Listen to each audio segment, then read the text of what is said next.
Okay, so I went from this old hunk of junk, which apparently I still own. By the way, this thing's made out of metal with crappy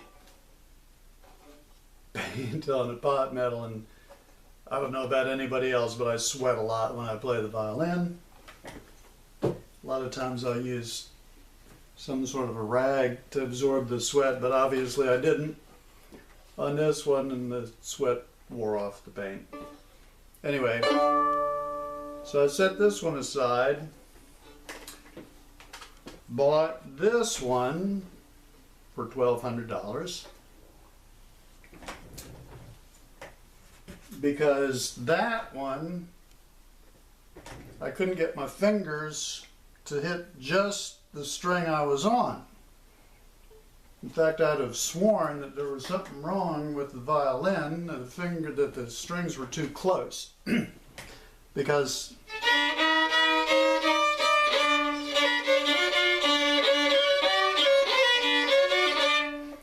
I got that kind of noise. Which isn't good. And I would have sworn that there's just no way that somebody with regular sized fingers really could ever get one note.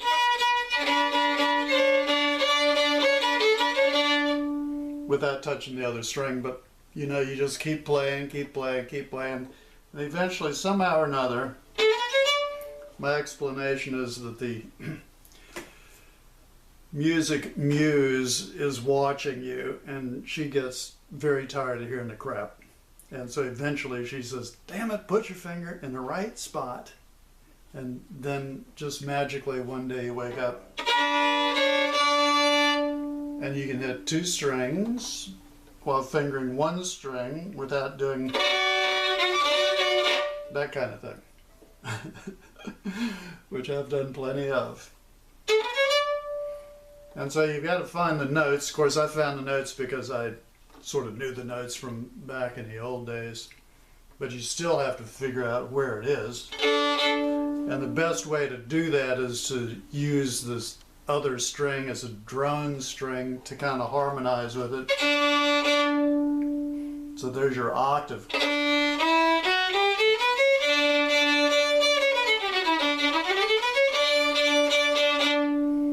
So that note and that should be the same. If you do that, you know something's not quite right. Of course, if you're as bad as I was, you weren't really sure exactly what it was, but you move your finger around till it sounds better. To me, that was always the easiest note to find because it was an octave above the string below it. So it's pretty easy to compare it and see if it was right. So hey, say you hit it.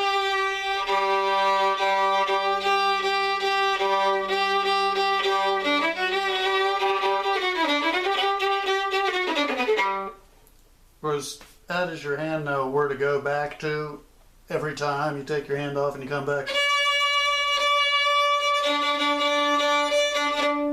Well, see, it's off a little bit. Really what happens is, as soon as you play the first note, you kind of get a feeling for, my hand's a little bit too far down or too far up.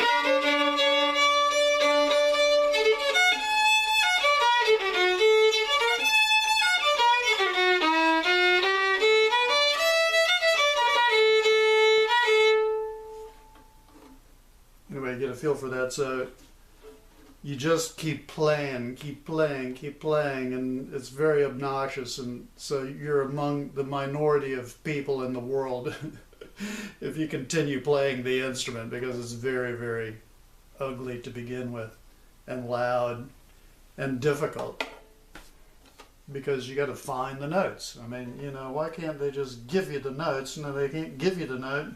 It's in there somewhere.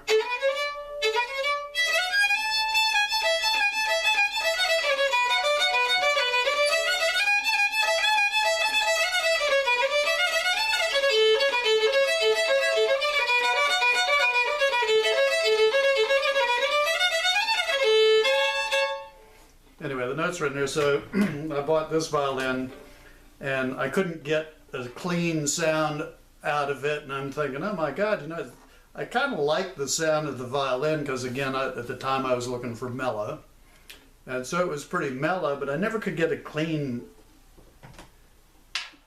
single note on the thing, and so then I was really frustrated. Then I started looking at it, and I noticed that the strings weren't evenly spaced. In fact, the E string was like way up near the A string, and I'm looking at the grooves in the nut, and they're not evenly spaced. The E string and A string were close together. So it was no wonder I couldn't get a clean note out of it. Same thing with the bridge. The bridge wasn't even, the slots weren't even right. I mean, you can go to the store and buy one, and the slots are in there more or less right. Anyway, it was a terribly frustrating experience, and I regretted having bought the damn thing. Then I took it to the luthier, as I said in one of my other videos, I think my stringing video, and had him look at it. And he replaced the nut, he replaced the bridge. He found that the top was not completely glued around here. The glue had come loose, so he re-glued the top and the back, cleaned it up, set it up, and put his bridge on here. Gave it back to me, and finally I was able to start hitting some clean notes. And I was pretty happy, except for it was not really mellow anymore. So that became an issue that I continued to search for an answer. So I looked online, I checked all sorts of things. And I said, you know, I'm buying another violin, and I'm gonna mess around with it and see what the hell the deal is. Because this one went from mellow to loud after this guy did his magic on there, put a new bridge on it.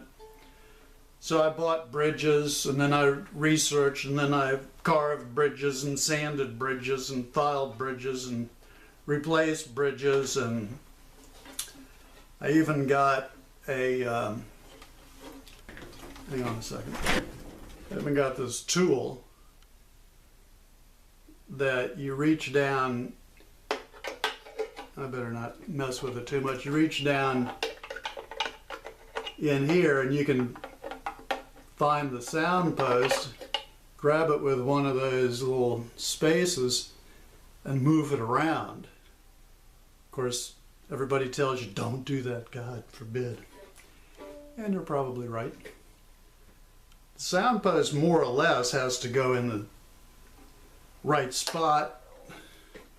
Should come up about here, near the bridge on this side. Where am I?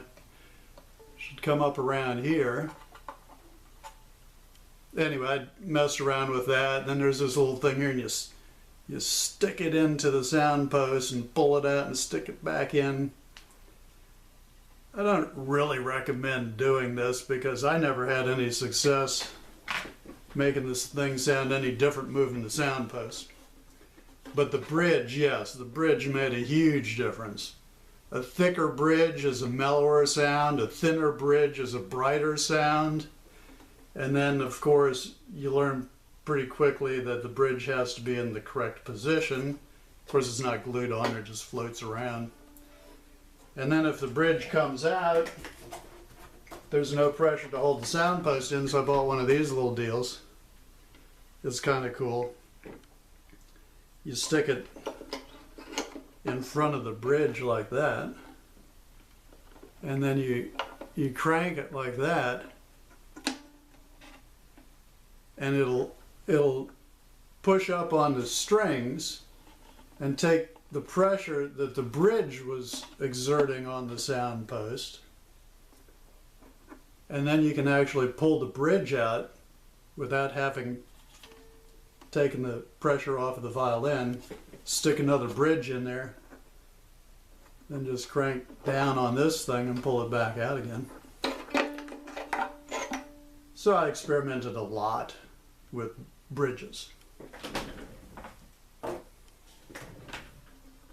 and I don't really have a conclusion there other than the bridge makes a huge difference. You could take the same violin to two different people, and in fact, if you take it to a music store, you're not going to get an expert that is a luthier that does this for a living and really knows the ins and outs of a bridge. So you could take it to 3 different music stores, get 3 different bridges, 3 different people putting it on there, and get 3 different sounds out of the thing.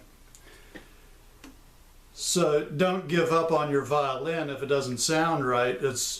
You can set them up differently. You know, if you change the bridge or you change the position of the sound post, the violin's going to get a whole different tone. So this $1,200 violin that I was very disappointed that it wasn't set up right and I wasn't glued together, and I was going to shoot myself in the store. After the luthier got hold of it and did his magic, it's actually my favorite violin now. It sounds great, I think. Of course, it doesn't sound very good on this camera, but I love it. Now I have to take a break. That's old man code for I had to pee.